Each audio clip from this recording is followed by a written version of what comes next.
G'day and welcome to Wine Week. I'm Danny. And I'm Brad. I'm going to kick off with a wine that's got a fair bit of story attached to it. This is the Jim Barry Cover Drive. Now, this is a Cab Sav.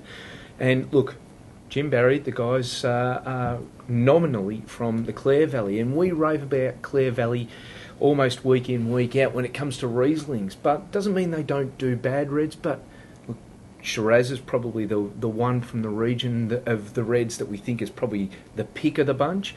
But, you know, there's some decent Cabernets come out of there. But what Jim Barry did was look at it and say, hey, we don't do the world's best cabs. Let's have a look at some land elsewhere that might produce some brilliant fruit. And the Coonawarra region, obviously one of Australia's best for Cabernet.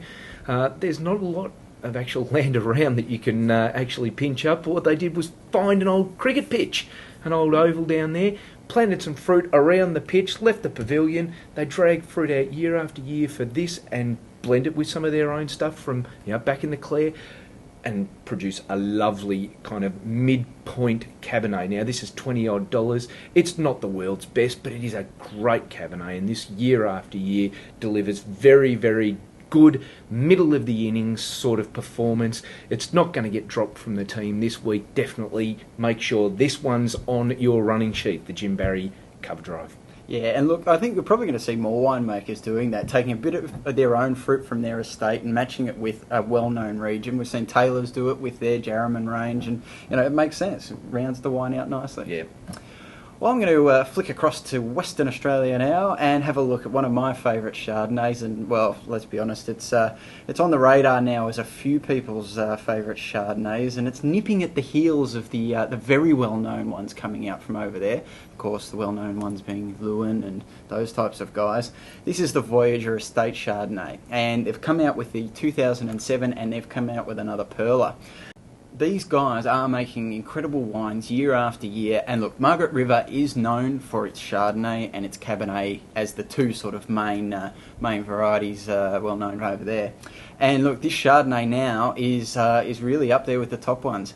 Now, it's still not cheap though, that's the thing. This is a sort of a mid-40s wine. You may be lucky and see it around the traps around the 40 mark or a smidge under. If you do, really do yourself a favour and go and pick up a few, because this Chardonnay does get the royal treatment when it comes to winemaking. They follow all the traditional best practices for getting the best out of these grapes. It is an intense Chardonnay. It's got a bit of oak there, but because the fruit flavours are so strong and so intense, it eats up all the oak. And the other thing about this, it will cellar well too. It's one of those Chardonnays that you can put this down for 5 or 6 years. It will gain complexity, integrate a little bit further, and really reward that cellaring. So look, Voyager Estate, I think the prices are just going to keep edging up. So look, if you want to get in now, even though it's still not cheap, it is a great value Chardonnay. Yeah, if you've got just under $50 to spend on the Chardonnay and you're not drinking the Shaw and Smith, make sure you have a fair whack at the Voyager. Anyhow, moving on to the last one this week. This is a Windham estate. This is a George Wyndham series. Now, there's the Bin series, the George Wyndham series, and then they keep moving up in the Windham range.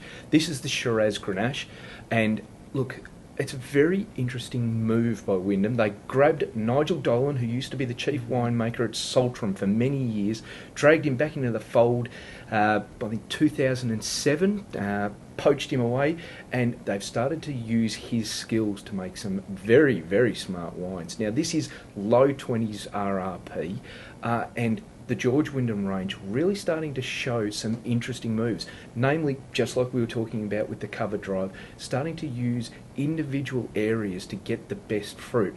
Now, Windham in the past, well known for their kind of $10 to $15 wines and pumping out large amounts of fruit, dragging them from everywhere. Now, there's nothing wrong with that. It produces wine that's generally of a good nature at relatively cheap prices.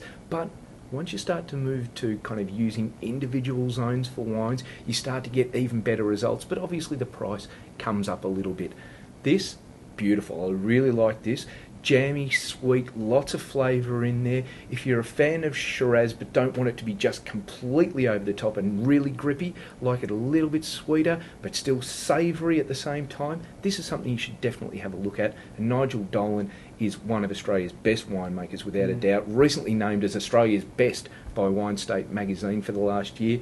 And look, this will give you an idea of exactly why he was named that. Have a look at the George Wyndham range. Yeah, look, and to be honest, we've been impressed with a few of the cheaper ones coming across the desk just in recent times, saying, "Oh, hang on, something's happening here. There's a bit of a shift." So Windham, could be on the way back up again. Yeah, have a look out for those. Anyhow, that's it for this week, and we'll see you all again next week. See you next week.